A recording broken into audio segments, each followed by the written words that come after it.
Hello, everyone. Welcome back to the Karak with Mehreen show. I'm so excited about today's guest. She is a CEO. She is an influencer. She is a powerhouse. She has built an empire by building a multi-million pound luxury hair care brand. She uses her platform to empower girls all over the world. She is truly a legend. Let me please welcome Erim Kaur. My God. I need to record you saying that. I wake up every morning with that playing. So I start my day on a good note. That'll be your alarm. Yeah. Thank so you. funny. I feel shy. No, but it's true. It's all factual. It's 100% accurate, I hope.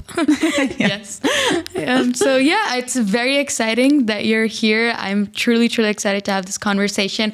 I want to talk about culture and identity and society, and then I want to go into the beauty standards and the beauty space. So it'll be like an interesting mix. To start off, I know that you are Punjabi, you're Sikh, and you really represent that with so much pride, which is beautiful to see.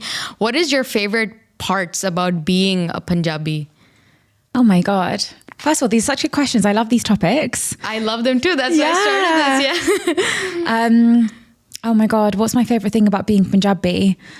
I don't want to give a superficial answer and say like the music or the food or the fashion. I would say it's like the pride that we have. Mm-hmm. It's like no Punjabi will shy away from saying that they're Punjabi. I love that. I love that. Yeah. I'm a Pakistani Punjabi. Are you? I'm from Lahore. Yeah. So yeah, I think that like the richness in the Punjab culture is that no matter where you're located, you have that within you. I'm Punjabi. I don't know. Yeah. And you just have this energy, right? Yes. Don't you think Punjabis have this? Yeah, it's a strong energy. Right? Yeah. And how do you think that's shaped you, being a Punjabi? So I grew up in a very, very, very diverse area of London, but no brown people. Me and my brother were the only two Sikhs at the school. The only two. Then there was a little boy who joined in year 7, but doesn't count, you know? And we lived a very non-cultural life because both of my parents were born in the UK. So I am, what does that make me? Second generation? Second generation. Yeah. So very far removed. The only education I had was religious education. And this was through my Dadi Baba.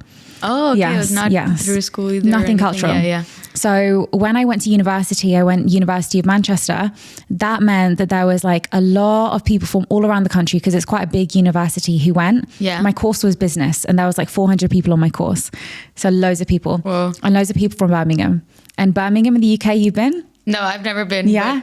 Known for having a lot of brown people. Mm-hmm. This was my first exposure to being around brown people. Okay. And I remember feeling very like left out because I was like, you lot are talking about jokes that I can't relate to. Exactly. I relate You've to had that? Yeah. Did you go to an international school here? So the thing is that I have been exposed to Pakistanis, to brown people, but I don't know. I think the people who lived here that are Pakistanis, their jokes are still different from of people who live in Pakistan. You know what I mean? Yeah. So I can't get the humor. Right. And it's a very like when everyone around you is laughing and you're just like, ha ha. You're like, oh, it's time to laugh now. Yeah. No, literally. And I would have people like asking me, what's your surname? Because they wanted to work out what my caste was. And I did not know that caste existed because my family is family of 5. So we didn't I didn't know anyone else. So we were all the same. Do you know what I mean? Yeah, and I was like, sense. I didn't grow up knowing that was a thing. And how did you find out? Because they were asking what my surname was. And I was like, are you trying to add me on Facebook? So then they told you that they were... yeah, because I was like, why do you want to know? Like, what's happening here? And they told me and I was like, oh, okay. Not meant to be a thing, guys. Let's not reinforce that this generation, you know? Exactly, yeah. But that's where I really started to learn a lot about my culture. Mm-hmm. But I think I've always been like the kind of one on the outside when it comes to these types of things, just because I grew up in a very westernized household. So where do you get that pride from then? If you weren't exposed as much or you didn't, have that cultural experience? I think as a Punjabi, like it's a very, very key point to say Punjabi and, in opposed to what we could otherwise say. And I think that really for me is rooted in Sikhi. Like I identify with my religion a lot more than I identify with my culture. Makes sense. And that's where the pride comes from.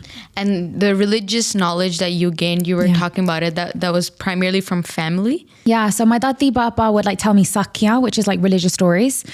But I was speaking to someone recently. I think our generation needs to know the science behind things. we want to know why. Yeah. Why? Does that make sense? Why? Yeah. And I joined the Sikh Society committee when I was at university. We did a lot of like talks and we had guest speakers, like amazing people. That's when I really I put a lot of energy into learning about it myself and the science behind it. And what did you find? Like, how did you get into, after you got into, how did you feel about it? Yeah. I think because it was the first time that I was being spoken to in English. Yeah. Like my Punjabi's okay. Oh, okay. Yeah. My daddy were kind of telling me in Punjabi, a little bit in English. Yeah. You go to the Gurdwara and it's all like definitely not English. Yeah. So then we were having these young, basics of Sikhi coming in. It's like a very big YouTube channel. They were speaking in English.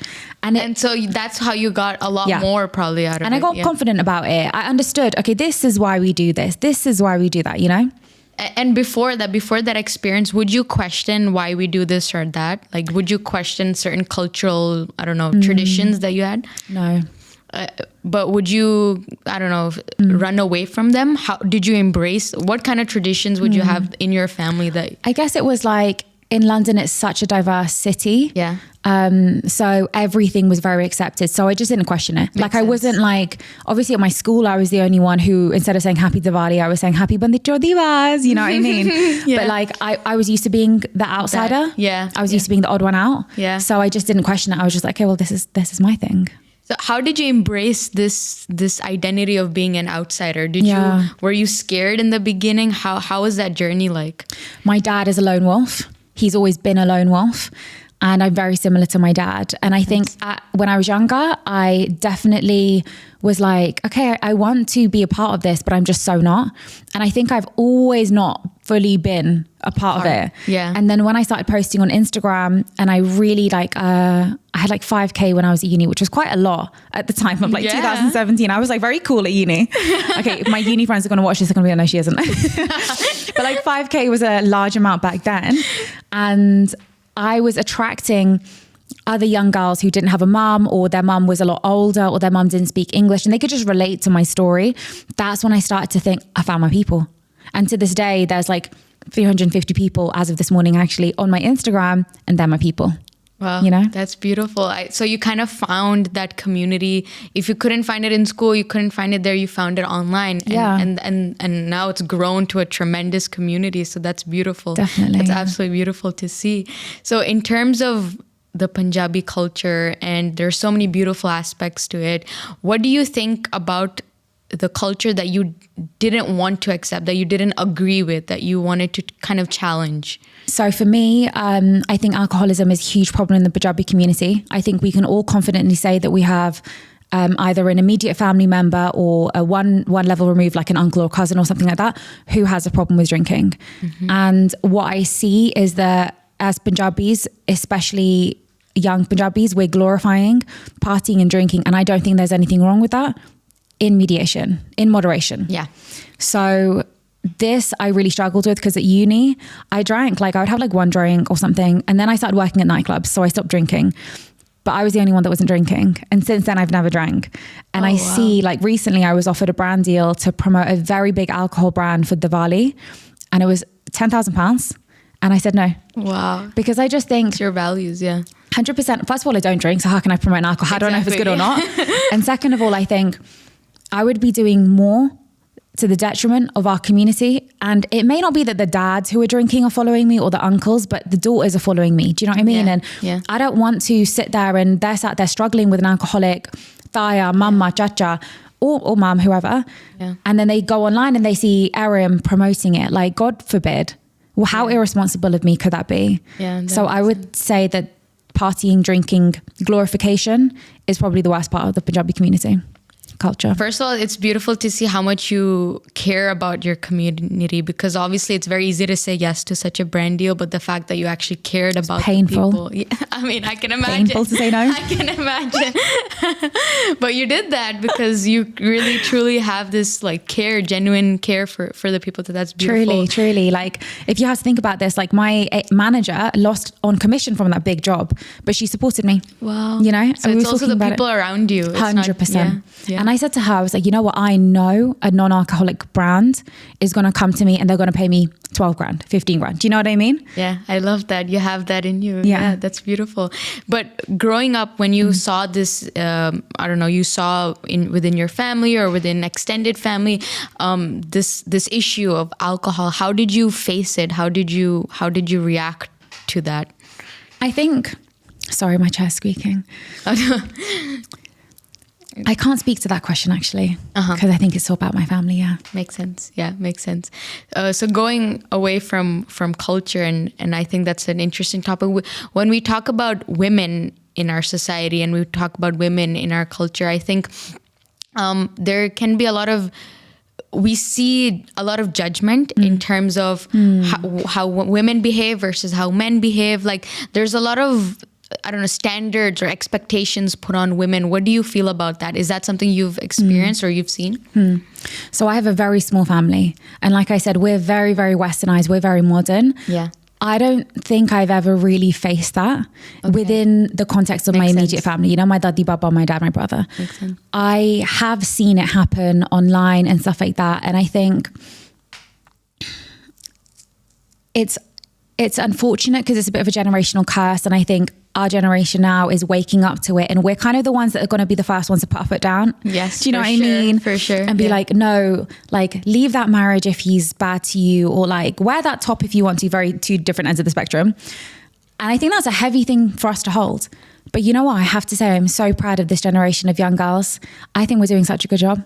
Yeah. Really. Like even like just on social media, you're scrolling and you see like memes and stuff, and it is like, oh, eldest daughter things. Do you know what I mean? Like what? Eldest daughter in a brand family. Oh, and they'll be like, when you're really the mum and the dad. Yeah. Oh, yeah. But the fact that we're aware of it and we can meme it. Do you know what I mean? Yeah. I think it's so good. And I think the first step is acknowledging that it exists, which I guess in previous generations they didn't even acknowledge it. And I understand, like, this was kind of passed down. You don't question it, you just go on. So this generation, you really see that question, that addressing, and then the questioning of these norms. So I mean, you yourself included, the fact how you're contributing to society and empowering women, it's definitely beautiful to see. I always say like there's two ways you can look at someone successful. You can either say, oh my God, why them, not me? And that's coming from a lack mindset. Yeah. Or you can say, if she did it, I can do it.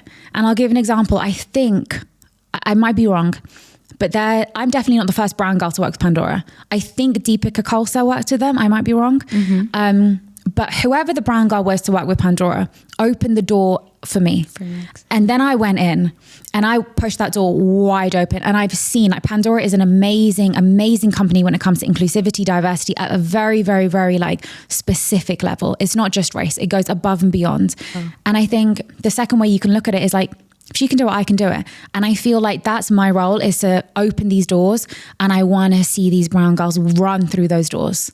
I love that. I love that. That's so cool to see. And I think it really depends on how you react. So if you see a situation where women are doing such great things, you can either react negatively and be like, why am I not there? Or you react positively and be like, oh, she's opened the door for me. Yeah. And I think that's just, it's all about the mindset. It's 100%. completely about the mindset. Yeah. Do you think this mindset that you're talking about was hard to develop for you? How was it like for you in your journey?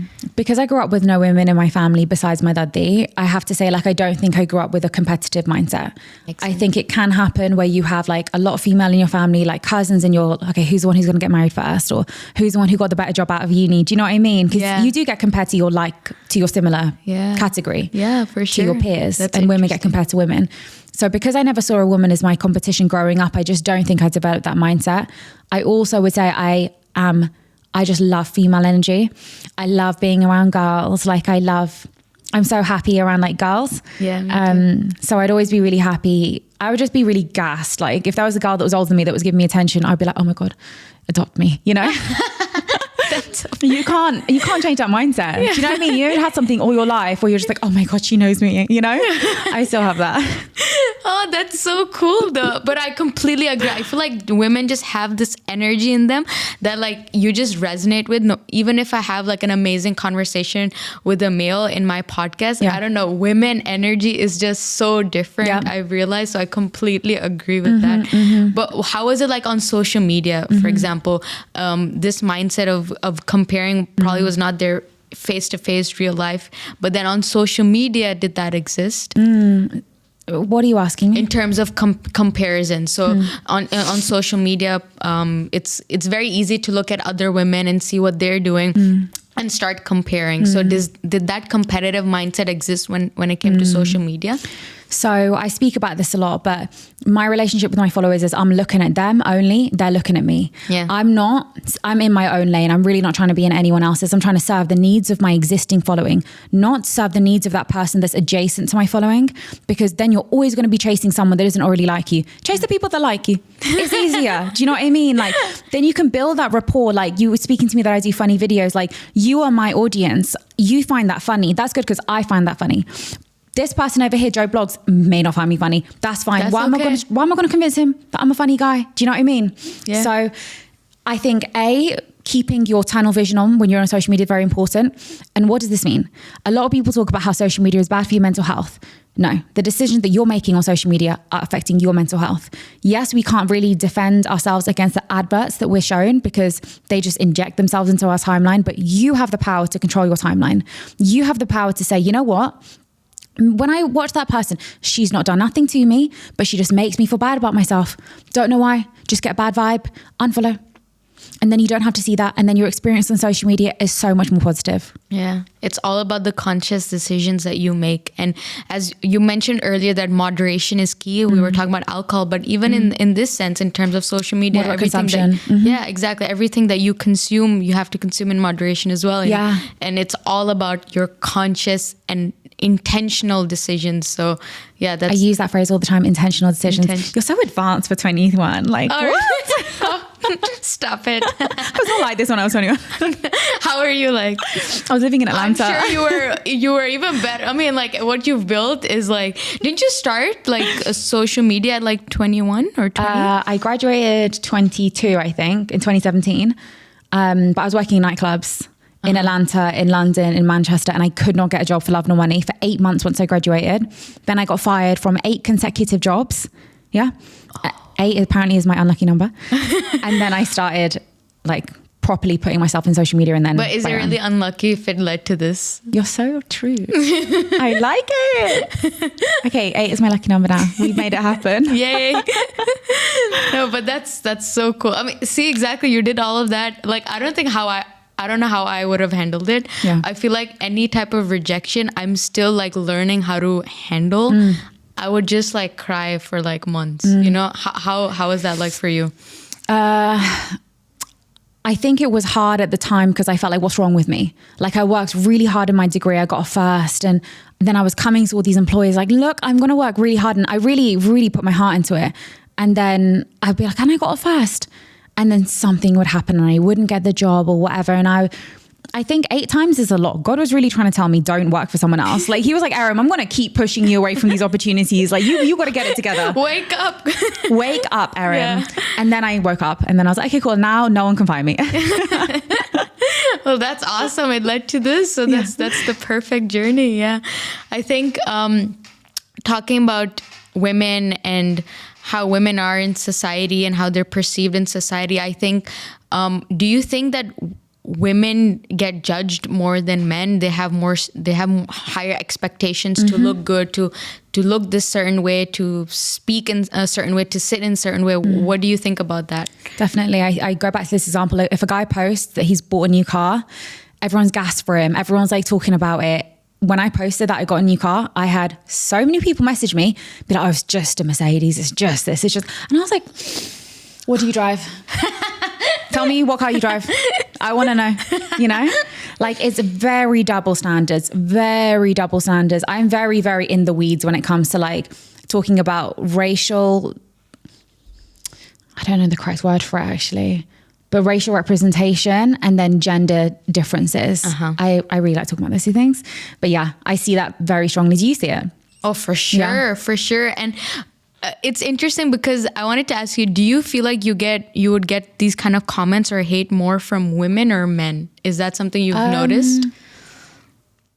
No, I think it's 50-50. I would say women are a lot more intentional with their hate and they're a lot more deep, and they spend their time watching me. But men, they'll just kind of be like, it's not that good anyways. Do you know what I mean? It's kind of like a bit of like, okay. It's just like a random, like a thoughtless comment. Yeah. Whereas girls will like dissect it and be like, actually on October 17th, you posted this. Oh, okay, I understand. You know? And I'm like, why are you watching me so hard? Like, you're like, thank you for the view though.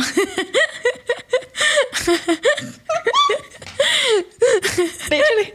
So yeah, I mean, for me, I've gotten a lot of hate, but for me it was a lot from men. Tell me who. It was, I don't know, for men. And for me, it's just like, I feel like when I talk a lot about like women issues in my clips, all the hate are from men. And I'm like, it's not even about you. You know what I mean? I feel like men just get triggered. Comment that back. Be like, it's not even about you. Yeah. Yeah, actually, are you okay? Yeah, I like that. Yeah, but that's just how have you dealt with like these type of hate comments? Do you just ignore them? Do you reply back? What do you do? If I've got a funny reply, I'll reply back.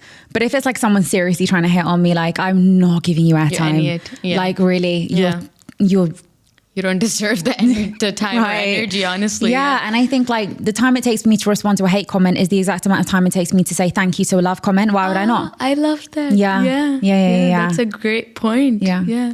It's like, but the thing of social media is that when you have like thousands of positive comments, when you have thousands of positive comments, even if you have like one hate comment, you know, it just stuck in, it gets stuck in 100%. Your head, right? Someone once said to me, if there's a queue of 100 people hugging you and one person doesn't, you're going to remember the name of the person that doesn't. So true, right? So true. And I think that's been like kind of my struggle with social media in terms of, you know, looking at the positive, looking at everyone that's showing you love, especially because this is new for me. And I'm not sure if how that's been like for you. The climate is different. When I was 21, I'm 28 now, so that was 7 years ago. Social media was a very different landscape. It was very few brown girls that was posting openly, like just like even pictures. And like, because I've never been editing my photos, I'm always a bit silly in my stuff. Like I was a bit different. There was some amazing women that existed on social media before me who all their names have escaped me. Actually, I can't even think of a single one. It's fine. Yeah. But I'll message you after, you can include their usernames. Like amazing. But I was just doing it differently because I was one of the younger ones. And I think that I was very free. I didn't know that I was going to end up having like 600, 700K. I was just posting because I was like, oh, I look really pretty there. Oh my God, this outfit's so cute. You know what I mean? Yeah, just celebrating little moments and little things of life. Yeah. I would say though, like sometimes when you do get trolling, you just kind of sit there and I'm like, what did I do? Why did I do that? Why did I join social media? How could I have known that this was what was going to happen? How could I have stopped it from happening? But the reality is, I'm the one that's posting every single day. I'm going to be reaching out to the whole world. There's going to be some crazies there. You know, you kind of have to take, as we said, the good with the bad. Yeah. I think that's a beautiful realization to have, but it's a hard one when you get into social media. So it's really cool to see how you've navigated to that because you're also very sassy. Like I feel like on social media, you were saying, I was telling you that you make like these funny jokes, and it's true. You're very like sassy and funny. So you're able to kind of manage that really well with your humor, I guess. I hope so. I think it comes down to self-awareness. And like, if people just remember at the end of the day that like, we don't know each other. This is a screen that you're having a one-way dialogue with, one-way communication with me. Yeah. You can just put the phone down and leave, be it a good or a bad interaction. It's never that deep. Do you know what I mean? And I think having that self-awareness and that just general awareness of what it really is, because the second that you get really, really into it and you got to love someone to hate them. The fact that someone can really pick up their phone and send them a nasty message, I'm just like, oh, you like me. Someone's gonna be like, she's delusional. Probably am, but like keeps me asleep at night, so it's fine. No, but it's true for sure. And I think like those people who send that message, they would never do that in face to face. They don't have the courage to do it. One of my trolls came to one of my events. Yeah. And she came, it was an exhibition. She came on her own, stood right at the front of the queue, stared at me whilst in the queue. I didn't recognize her. And then she came to my stand and I was selling Biorum, yeah? I had like a group of people and I was like talking to the crowd. Yeah. And she was just stood there and I felt like I recognized her. I didn't know where. And I looked at her and I goes, oh, I recognize you. How do we know each other? And then she was like, you know me from TikTok. And then I was like, okay, Weird answer, weird energy, weird attitude. Okay, weirdo. You're on your own at a wedding exhibition. Why? Like, where are your friends? So strange. Like, so she just stayed there staring. Just stared at me. Yeah. Oh, so she didn't even come approach Didn't say anything, didn't do anything, and then left. I promise you, once I left, I remember I looked, my girl Emma, I looked at her and I was like, her name, I know how you're using it. Like, it all hit me. And I was just you like, remembered. the fact that you hate me enough to have trolled me online, showed up to an event on your own, you have to love me, because I looked to you, I had no idea who you were, you know? Yeah. They will never do anything. The energy to like find someone, go to their event, like drive to that place, see what time be there on time. Like First in the queue. Exactly. It's fine. Fixing my hair. Yeah. Okay. Got it. Yeah, just fix it. It's fine. Yeah. You look beautiful. Thank you. So do you. I like your eyeshadow. Thank you. What is it? Which one is this? I don't know. It's my sister's. I don't even know what it's called. It's nice. I'm not very good at makeup. I like it because it's one color, right? Yeah. Yeah, I really just like did that. one. Yeah. Yeah. And then the purple eyeliner. It's like my go-to. Is purple your favorite color? No, red. Okay. Red. But I also love purple. But anyway, what's yours? My favorite color is black. Oh, black. Yeah. Oh, cute. My secret favorite color is pink, but don't tell anyone. But why is it a secret? Black is my brand. I do love black. It suits me. Yeah, black is like very chic, you know? Yeah, it's very London color. Yeah, makes sense. Wear all black. But pink just makes me happy. When I see it, I wouldn't wear it like a lot, but when I see it, but when you see it, happy. it makes you happy. Yeah. That's cute. So going back to the conversation, we were talking about social media and how that's like. Do you think there's this pressure on women to look a certain way, to have these beauty standards, but then when you also invest in skincare, when you also invest in all of these products, you kind of get made fun of on social media? Have you seen that? Happens in the making fun of side. I'm very much on the girly girl. The girly girl, yeah. Yeah. It's because like I've seen a lot of these jokes, especially by men, when they're like, oh, women, all they do is care about like their skin. But then also men are always like, oh, I want a woman who's like, who looks naturally beautiful, no makeup. Okay. Like, what do you mean? So that's what I mean, like, is that something you've experienced or seen?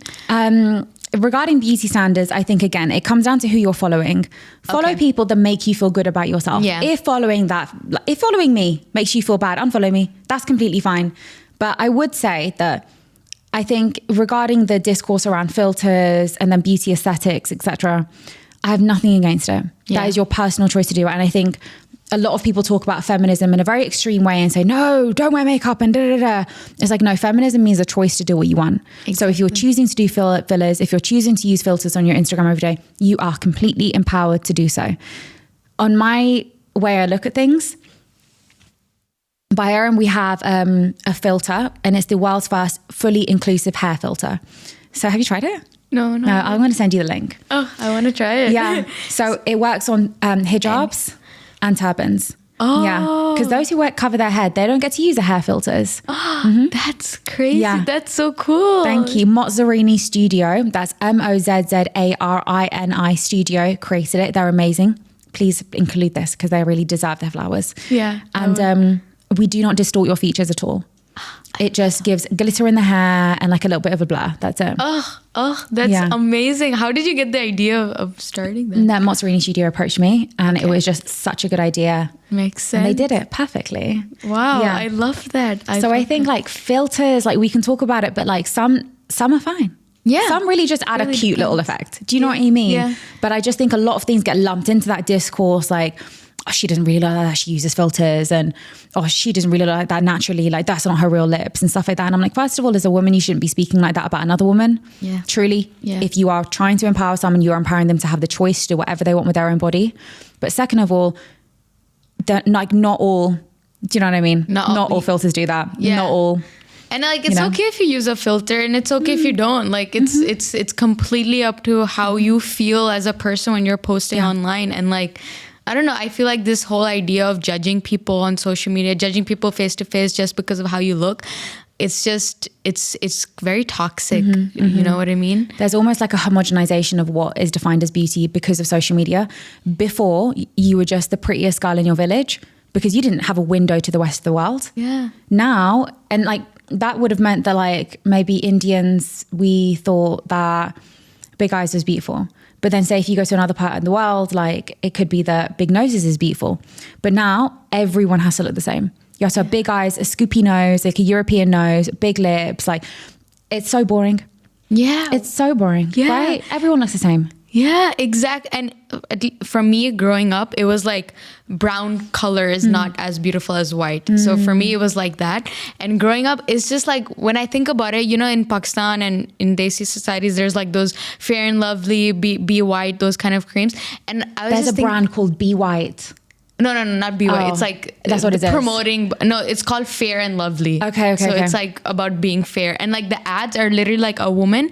She's really sad when she's brown, and then she becomes whiter and whiter, and then she's like really happy. That's literally the ad. I've literally not seen that. No, it's crazy. It's crazy. This is a real thing.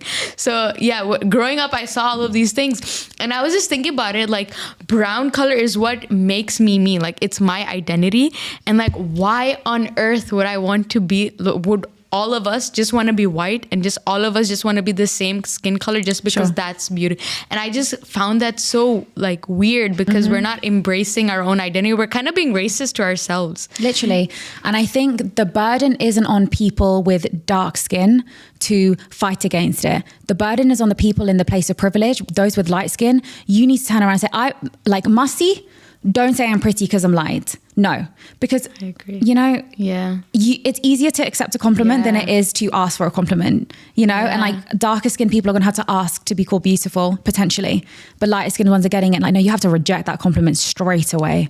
Straight away. Yeah. I think that's a very interesting perspective. I never realized that it's also about like how you accept the compliment. And if you really want to empower other women who are brown, encourage that. But this is reflective of the world. Like cis white men are in positions of power.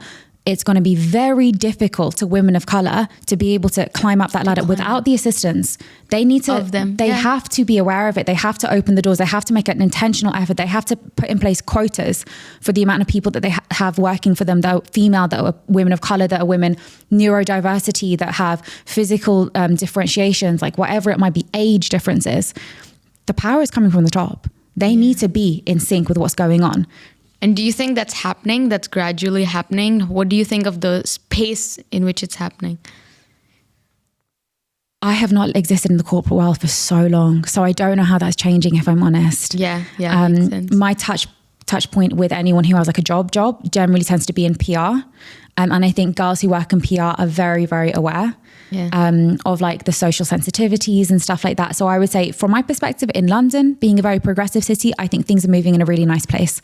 But I would like to see it fueled more from the top rather than us lot trying to campaign that we deserve X, Y, Z. Yeah, for sure. And I think, it's just, this is an eye-opener for me because I never kind of realized that growing up, I was compared a lot with my sister. My sister is very fair. She's beautiful. And so I was compared in terms of our skin color, and I was thinking, so I'm not as beautiful just because of something that I can't control, like my skin color. But my sister was never like, she always called me beautiful. She was like, you should not listen to these people. And how impactful was that? Yeah. Honestly, it was because of my sister where now I'm kind of in the position where I'm like, I am beautiful. You know what I mean? You are. So, thank you. But it was her. It was someone who was considered beautiful, empowering me. Yeah. And I think that's an interesting way to eliminate this if you're blessed to have a privilege, you need to use it to open the doors for others, 100%. Yeah. And funnily enough, like me growing up, like I only knew my family and like we're all kind of the same color and I didn't know it was a thing. And I used to go like on holiday when I was younger and I used to lie there in the sun and I used to be like, okay, tan me, sun god, do you know what I mean? And I think I was so cool when I came back to school with like a really dark tan. It was only when I went to uni that I realized that like there was a bias against it. Like I was just really like a little Like test bunny. Someone should have done studies on me. What is it like when you put this girl into an Indian community for the first time, you know? Yeah, this is like a whole different perspective. I've never like had an interview about this where you never got exposed to that kind of but because you were surrounded by, you know, a lot of fair skinned, I don't know how to call it, like white skinned individuals, not white, like it was like European and like Turkish, Greek, that type of vibe. How did you feel about your skin color in that sense? Were you proud that you were different? I was so unaware that I was different. It was just such a diverse secondary school in particular. Like I never felt that I was different or the same or anything because we were all different. Okay, interesting. Sorry, babe.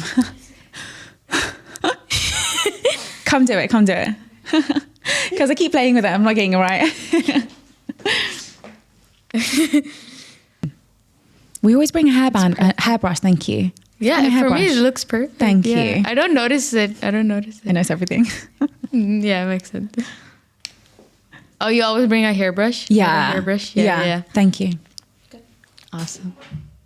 Oh, are you okay? Yeah. Okay. And coming back to the beauty space and how we were talking a lot about beauty standards and how they're imposed on women.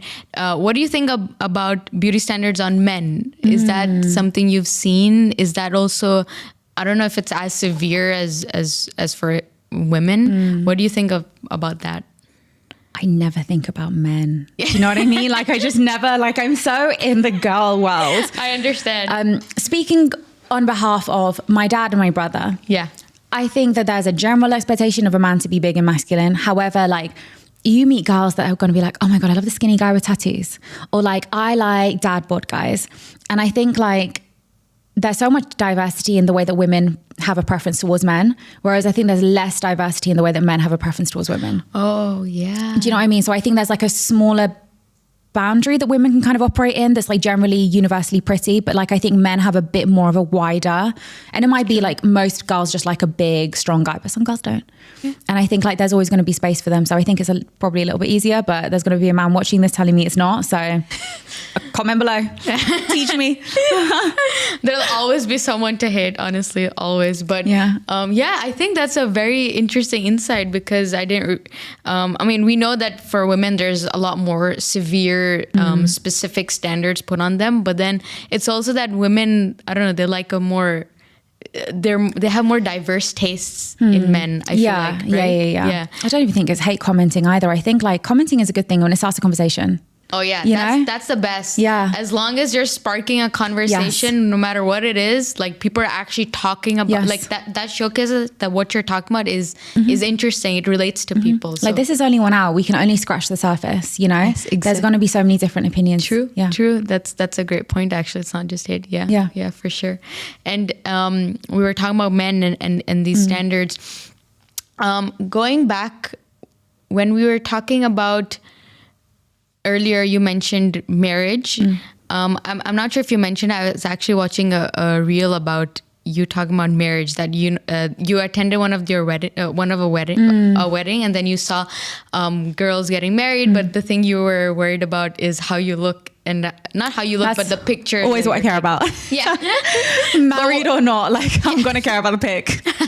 No, but that's important. Like a picture is a memory. So yeah.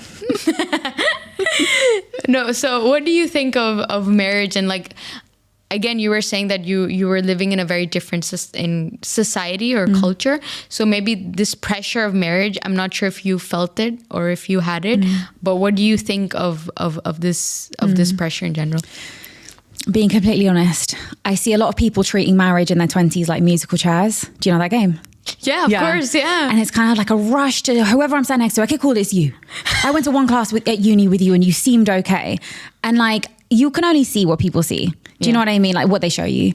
So it might not be the case. But I think like when you're 25, your prefrontal cortex is fully developed. Up until then, you really aren't accountable for the decisions you're making. How can we make a decision that's going to last our lifetime before you are 25? That is such a big thing. And you know what it is? In your 20s, those are your formative years. You are developing and changing so much. You're at the beginning of this journey of growing. In 1 year, you're going to message me and we're going to be like, oh my God, throwback, we filmed the podcast today. And you're going to be like, oh my God, I was looking at the video and I was so young and the way that I was speaking was so different. And where I've been, like, my growing up has been documented for the last 7 years. Me and Zay, we spent 3 hours the other day deleting just a bunch of Instagram posts just because I was like, this isn't really serving me to have this TikTok dance of me on here.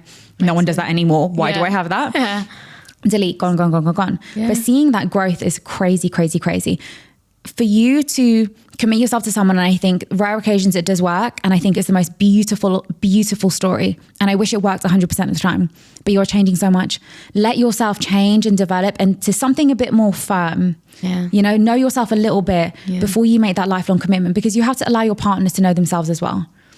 Then you really know that's the one for me, versus like a kind of like mushy fetus when you're 21, you know? Yeah. But it does work out for some people, and truly it's the most blessed thing to see a healthy, happy relationship. Yeah. I think I love the idea that, it's very important to develop as a person and to know how to love yourself and to have your identity before you can, love someone else, before you can have a partner, before you can kind of grow and have this the rest of your life with someone else. Like that's I don't want people to feel like it's not possible. Like you can do that with someone if they're your one. Like, God will bring that person into your life when you're ready. But I think there's such a fear still in this generation around being like, and I'm not speaking about myself because I don't comment on whether I'm single, married, kids, in a relationship. I really don't. But to be plus 30 and single. Whereas like a lot of my friends who are 38, they're like, Erim, you're in your 20s. That's when everyone's getting married. I'm in my 30s. That's when everyone's getting a divorce. And this is the thing. People get married publicly. They get divorced privately. You are never going to see that thing fail. So you're just watching someone's highlight reels and you're sat there watching their wedding dance with their dad, crying because you feel lonely. But really, you're not going to sit there and see when the pain potentially, I would never wish this upon anyone. But 10 years later, because they just settled, they're no longer able to be with that person, or they're in an unhappy relationship. It's not 100% of the time, but it does happen. Yeah. You just don't hear about it. Yeah. I think that's a crazy realization, because that's true. Like you celebrate, and marriage is beautiful. I'm sure, and you should celebrate. It's beautiful, but it's just the way it is, that this is something that's very public, and then the divorce and hardship and the challenges in relationship, those are all very private, and as they should. And as they should. That makes complete sense. Whatever your choice is. Yeah. But I just think, like someone once said, like it's better to be 35 and single than to kind of like have a lot of decisions that I can't say what I'm going to say actually. Okay. I'll say offline. I'm going to say like than to be married and divorced with kids. Okay. Do you get what I'm trying to say? But makes delete that bit, Sean. Complete sense. Makes complete sense. And actually, this is something for me personally. Growing up, marriage was always a topic at the lunch table, the dinner table. This was always there.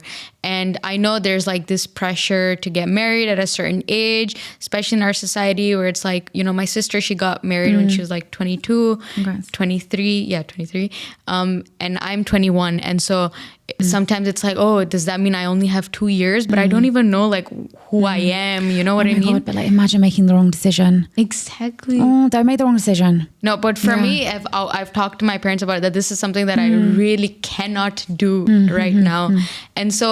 But for some people it works. Like my sister, she's so happy, and I'm so happy for her. So it really depends from person to person. But I feel like in our society, at least it's changing. It is definitely changing, but the acceptance for women who choose to get married later, it's not there yet. I would say like I come from a family of divorce. Like my parents got divorced when I was 2. So that was very normal for me. And I remember like most people I know in London, their parents are divorced. So knowing that that's an option and actually living the reality of what it's like to be in a co-parenting household, it makes you realize how important it is to make the right decision. However, I always say this, you will always make the best decision that you can with the information you have at that time. You may not know that your future husband is a pyromaniac. You may only realize that 20 years later. Don't be mad at yourself for marrying him when you were 30. Do you know what I mean? Yeah, like you can only make the best decision with the information you have at the time. But there is also one thing that like a lot of people talk about growing with the individual that you get married to. So even if you get married young or later, like that growth will always be there. So it's hard to kind of identify, like, okay, now I'm firm, now I can get married. You know what I mean? Yes. That's But when you know.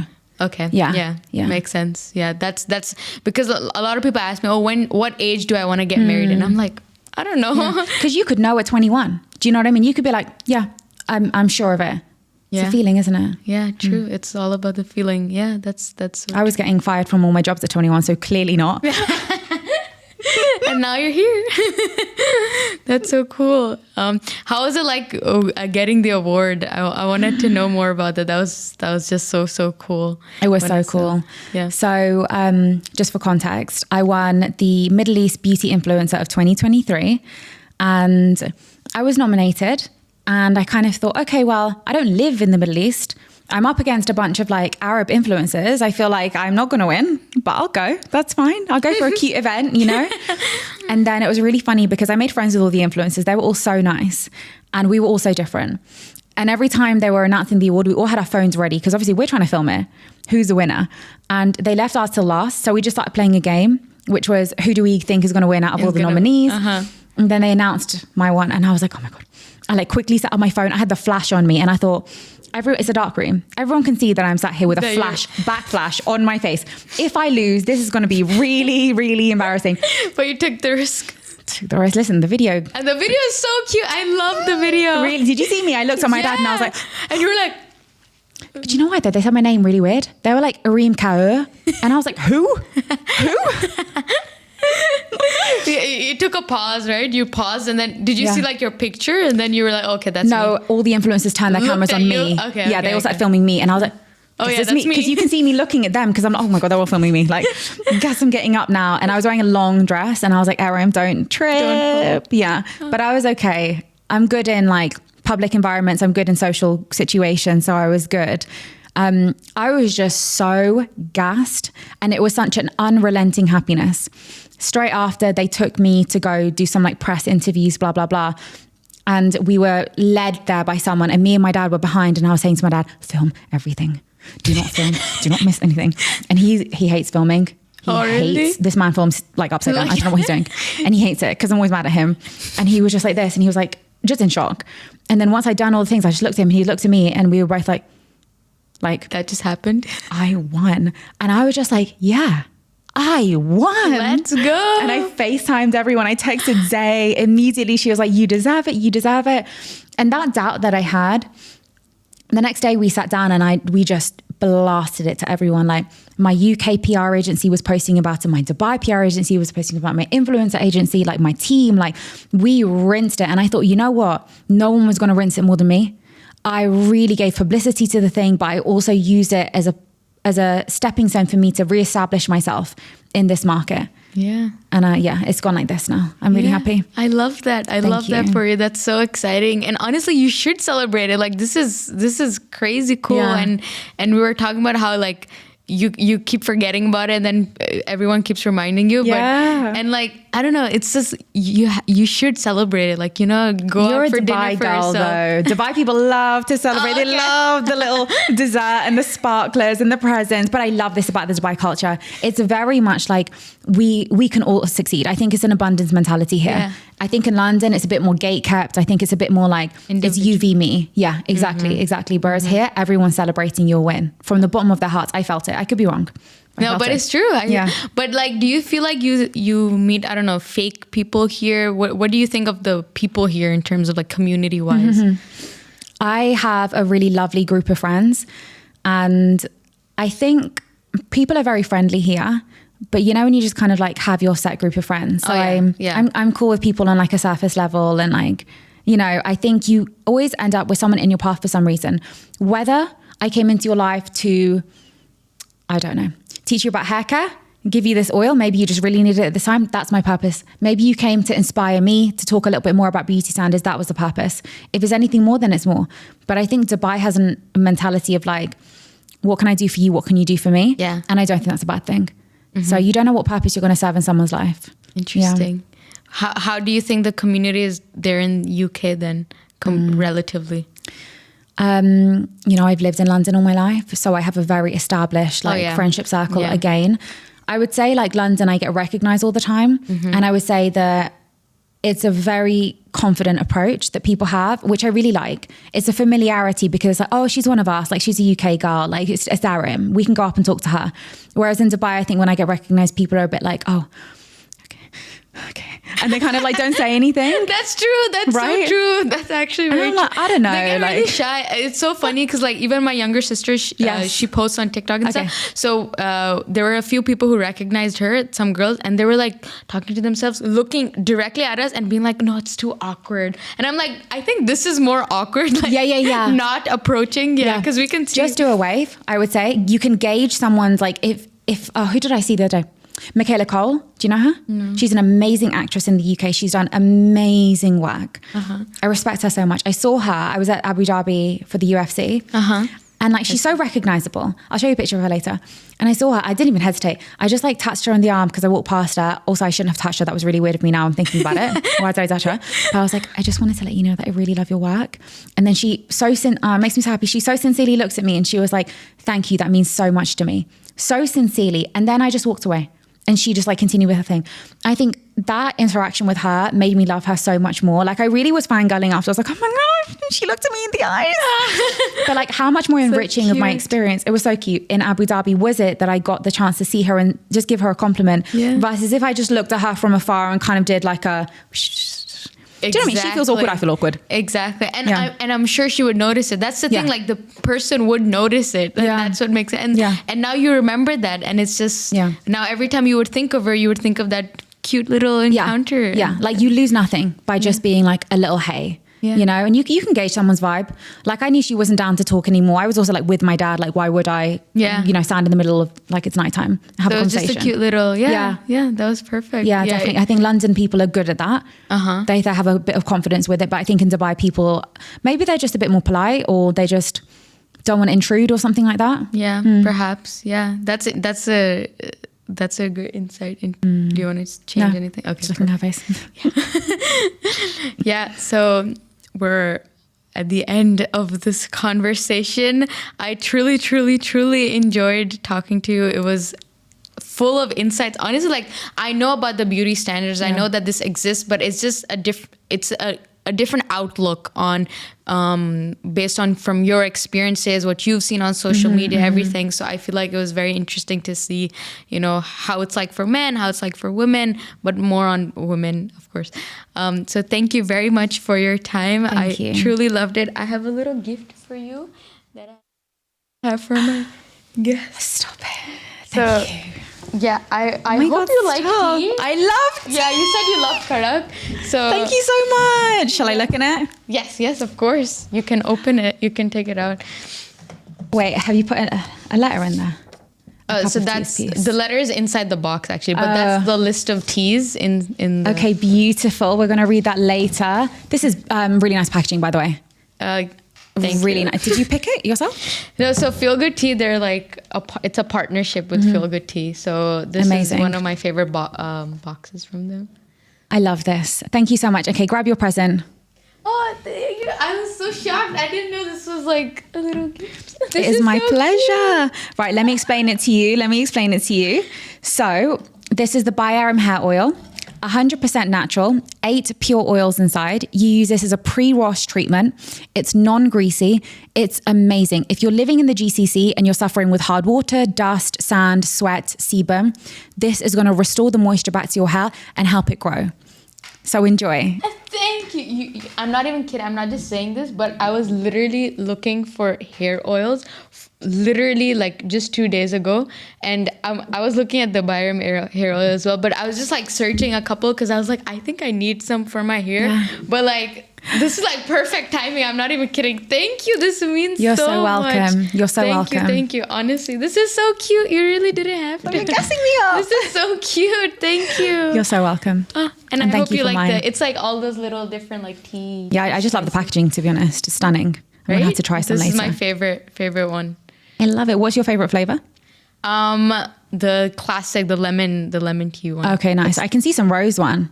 Oh, I haven't tried that one. Rose is my favorite. I think this one. Oh, yeah. Where's my favorite thing ever? Okay, so maybe you like that. I think so. Yeah. Thank you. Thank you very much. This was awesome. I really, really enjoyed it.